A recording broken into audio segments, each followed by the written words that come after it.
ज्यादा नहीं कहना चाहता हूं। जो कुछ कहना था हमारे राहुल गांधी जी ने स्पष्ट किया और कहा कि किस ढंग से हमको आगे बढ़ना है। और यहाँ मोदी जी, बीजेपी, आरएसएस किस तरीके से इस देश को बर्बाद कर रहे हैं वो भी उन्होंने आपके सामने रखा।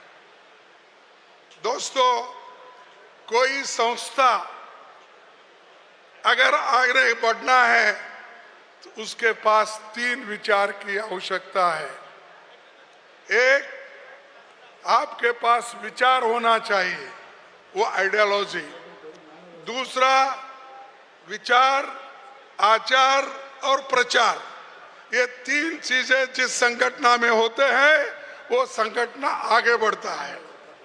तो हमारे पास आइडियोलॉजी है, हमारे पास, हम उसको आचरण में लाने की कोशिश करते हैं लेकिन पूरे दिल से नहीं करते। इसीलिए विचार के साथ आचरण होना और ये आगे बढ़ना, और ये दोनों होने के बाद तीसरा, प्रचार।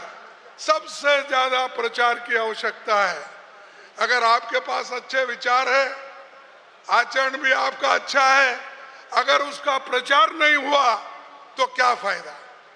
जैसा कि राहुल गांधी जी ने एक बहुत बड़ी यात्रा निकाली, मैंने सुबह बोला, कन्याकुमारी से कश्मीर तक, बहुत बड़ी मेहनत थी, लेकिन उसको आगे लेके जाने वाले लोग अगर नहीं है तो वो वहीं पर आइडियोलॉजी फेल हो जाती है।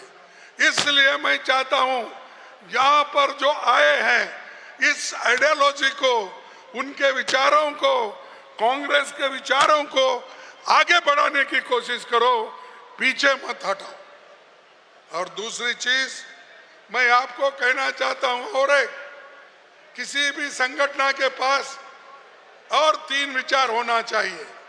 एक, मनुष्य बल। दूसरा, मानसिक बल।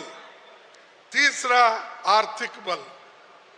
अब आर्थिक बल तो हमारे पास कम है, लेकिन मनुष्य बल और मानसिक बल हमारे पास ज्यादा है। इसको बढ़ाने की जरूरत है। अगर ये मानसिक बल को आगे नहीं लेके गए, मनुष्य बल को यानी संगठन नहीं करे, तो आप खत्म हो जाते हैं। आखिरी में ये कहूंगा, वक्फ बोर्ड के लिए अभी हमने रेजोल्यूशन किया है, और खास करके हमारे मुस्लिम भाइयों को, क्रिश्चियन भाइयों को, अल्पसंख्यकों को, चाहे कोई कम्युनिटी के हो, उनके साथ कांग्रेस पार्टी सदा के लिए खड़ी है। यह मैं आपको आश्वासन दिलाना था। हम आपके लिए लड़ रहे हैं और पार्लियामेंट में भी लड़े। जैसा राहुल गांधी जी ने कहा वैसा उन्होंने लोकसभा में भी डट के लड़ा।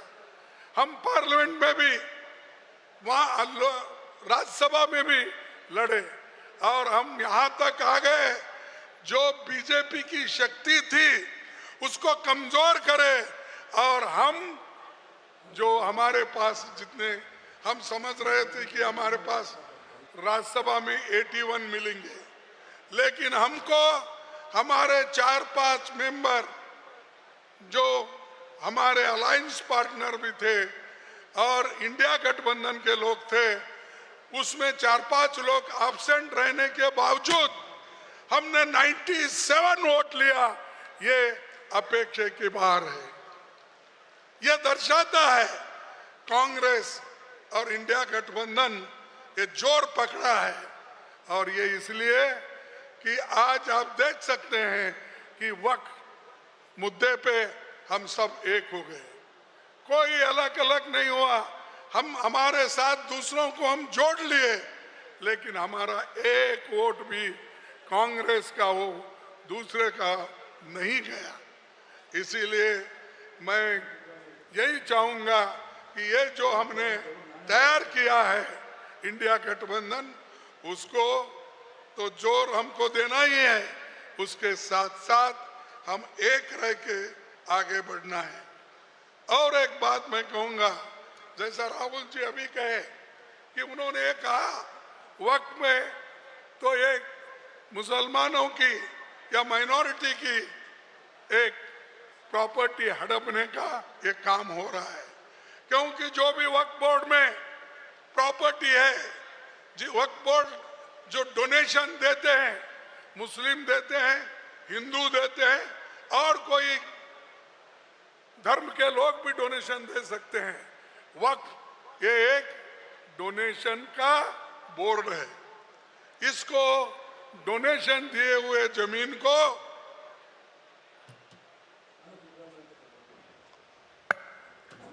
डोनेशन दिए हो जमीन को कोई छीन नहीं सकता। इसके लिए ही हम ये चाहते थे कि भाई वक्फ बोर्ड में नॉन मुस्लिम नहीं रहना, जैसा कि वक्फ बोर्ड में हमेशा मुस्लिम रहते थे, इस बार भी मुस्लिम लोग ही उसमें रहना, ये हमने वहां पर किया। क्योंकि कोई हिंदू टेंपल में मुस्लिम नहीं रहता, कोई गुरुद्वारा में नहीं रहता, या गुरुद्वारा में दूसरा और कोई नहीं रहता। अरे ये बात ये तो छोड़िए, अभी की बात अब राहुल जी ने जो बताई कि हमारे राजस्थान के एक अपोजिशन लीडर को मंदिर में जाके आने से, वो बाहर आने के बाद गंगा जल वहां पर डाल दिया। अरे तुम गंगा जल एक हिंदू टेंपल के अंदर जाने के बाद गंगा जल डालते हो, को कितने दलितों को आपने ट्रस्टी बनाया, यह मुझे पहले बताओ। जब आप हिंदू धर्म के ट्रस्टों में हिंदू को नहीं डालते, अछूतों को नहीं डालते, पिछड़े लोगों को नहीं डालते, अति पिछड़ों को नहीं डालते, आपको क्या अधिकार है कि मुसलमानों के वक्फ बोर्ड में नॉन हिंदू डालने का, नॉन मुस्लिम डालने का? यह मैं पूछना चाहता हूं। और इसके लिए बहुत हम बड़े, रात के 4 साढ़े 4 बजे तक बहस हो गई, वोटिंग हो गई, हर क्लॉज में हमने वोटिंग की। और हमारे लोग जितने भी हमारे एमपी थे, राज्यसभा मेंबर थे, उन्होंने पूरी ताकत लगा के इस बिल का विरोध किया। और आज भी हम चाहते हैं सरकार उस बिल को वापस लो, यही हमारा मकसद था, इसलिए हम लड़ रहे थे। हमको दूसरों से सीखने की कोई ये नहीं है, हम खुद ही कमिटेड लोग हैं। कांग्रेस एक कमिटेड पार्टी है, राहुल गांधी जी हो, सोनिया गांधी जी हो, अरे ये तो देश के एकता के लिए लड़ते हैं और उसी घर में देश के एकता के लिए अपनी जान दी है। इंदिरा गांधी जी ने जिस देश के एकता के लिए 32 गोलियां खा के प्राण छोड़ दी, और इसी एकता के लिए राजीव गांधी जी ने अपना प्राण दिया। और हमारी परीक्षा करने चाहते हो? नहीं, हम हमेशा गरीबों के साथ है, माइनॉरिटीज के साथ है, बैकवर्ड्स के साथ है, अछूत के साथ है, दलित के साथ है। और जो भी गरीब है, किसी कौम का हो, किसी जाति का हो, ऊपर जाति का हो, नीचे सबको भला करने के लिए, उसके समस्या को हल करने के लिए कांग्रेस खड़ी है, वो आगे रहेगी तुम्हारे साथ। इसीलिए मैं इतना ही कहूंगा, हम साथ दो, मिल के काम करेंगे और सब लोग कांग्रेस पार्टी का अगर साथ देंगे तो गुजरात में आने वाले चुनाव में हमारी पार्टी यहां गवर्नमेंट जरूर बनाएंगी। यह अतिशयोक्ति नहीं है। जब राहुल गांधी जी ने यहां आकर 10 साल पहले उन्होंने जो कोशिश की थी, हम असेंबली में कितने वोटों से पीछे थे? सिर्फ 7-8 वोटों से पीछे थे। यही है, और वो 7-8 इस बार लेने का हमको सबको मिल के जोड़ के काम करने का इरादा है।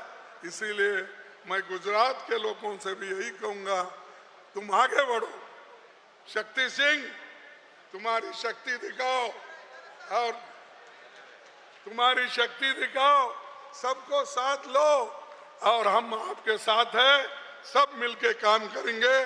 राहुल जी आपके साथ है, मैडम सोनिया गांधी जी आपके साथ है, मैं आपके साथ हूं। लोगों को जोड़ो, हम आगे बढ़ेंगे। धन्यवाद और नमस्कार। इतनी बात। और आखिरी में एक जयकार करूंगा। जय हिंद, जय हिंद, जय हिंद, जय कांग्रेस, जय कांग्रेस, जय कांग्रेस। आप सभी को धन्यवाद। आप इस एआईसीसी के सेशन को यशस्वी किया। फिर एक बार आपको धन्यवाद देते हुए मेरे बात को खत्म करता हूं। जय हिंद।